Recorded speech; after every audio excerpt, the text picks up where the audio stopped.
الكريم أما بعد.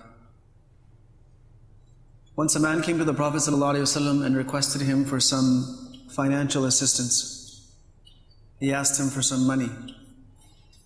The Prophet ﷺ gave him something, and the man did not really respond to this. So he asked him that, have I done good to you? Ahsantu ilayk. So the man said, La wala ajmalt. You haven't done good to me and you haven't been nice to me either. When the companions of the Prophet ﷺ saw this, they became very upset. They tensed up. And it looked like a few of them were going to approach him and maybe have a word with him and perhaps put him in his place. The Prophet ﷺ saw that the companions are very angry and someone might say something to this man. So he said to him, why don't you come over to my house? Called the man over, and in his house the Prophet ﷺ gave him some more money. Then he asked him that, have I been good to you?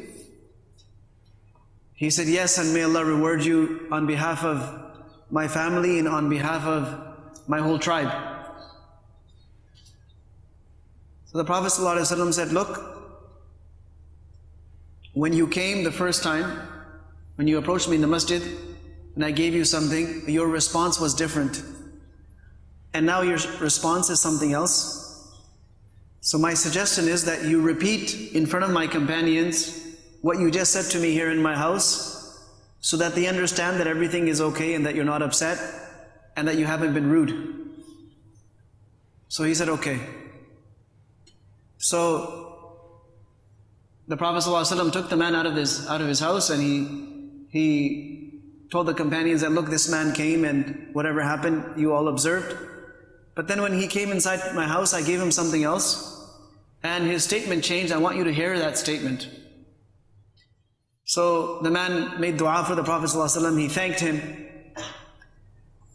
Then the Prophet ﷺ gave an example. He said, my example with this man is like someone whose camel has suddenly escaped. The camel has escaped, and now everyone is looking for the camel. A whole search party out, trying to get this camel. But the more they chase after this camel, the further and faster it runs. And the further it moves away from its owner.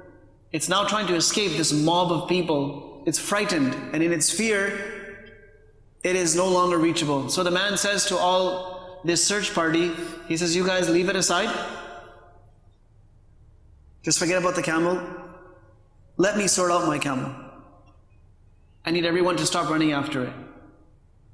So when people back off, he goes and collects a little bit of food, and then he goes close to where the camel is, and very gradually, slowly convinces the camel to come back. And once the camel realizes that it's just my owner and he has some food for me, the camel comes back, so he gets on top of his camel and away he goes. Similarly, if everyone jumps on a person and tries to correct their mistake or gets upset at them, this is going to take that person further away. And if the person who this individual has a connection with approaches them and uses a more compassionate approach and looks after them, then the problem is resolved. Through this hadith, through the action of Nabi Sallallahu Alaihi Wasallam, and through this example that he gave us, he's teaching us to look beyond the moment. Sometimes there is a moment when someone does something that's perhaps inappropriate. They might be rude to you, they might be saying something that's upsetting you. And that will happen. That will happen many times in life when someone will say something that will upset us. But the Prophet ﷺ taught us to look beyond that. What else is there? At the end of the day, what should my relationship with this person be? In this case, he was a follower of the Prophet ﷺ. He was a believer. The Prophet ﷺ looked after him. And then he told the companions also that, look, everything is okay with this man. In other words, leave him alone. He's okay now. What happens with us is when someone says something that it annoys us, disturbs us, or does something that's annoying or disturbing, right away we write them off. We sometimes burst out in anger or in retaliation.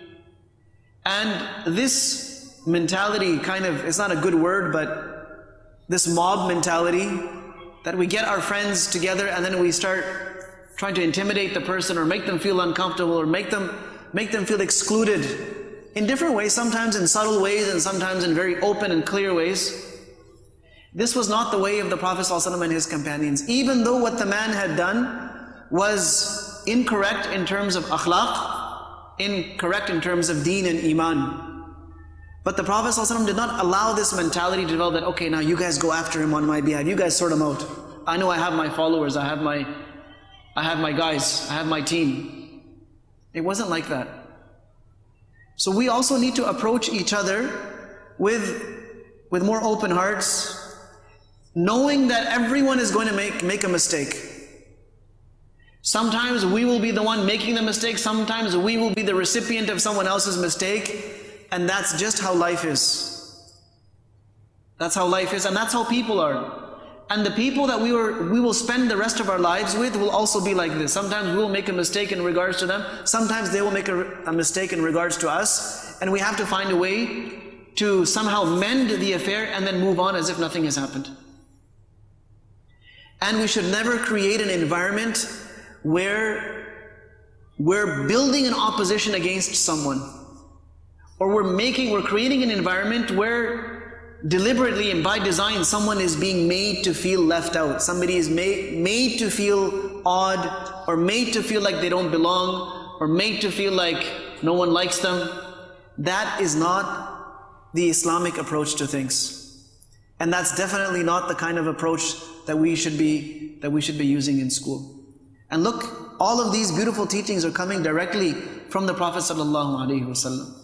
So may Allah Azza wa Jal enable us to implement these beautiful teachings, and may Allah subhanahu wa ta'ala enable us to walk on this path. Wa sallallahu wa sallam wa baraka ala nabiyyina Muhammad wa ala alihi wa ashabihi ajma'in.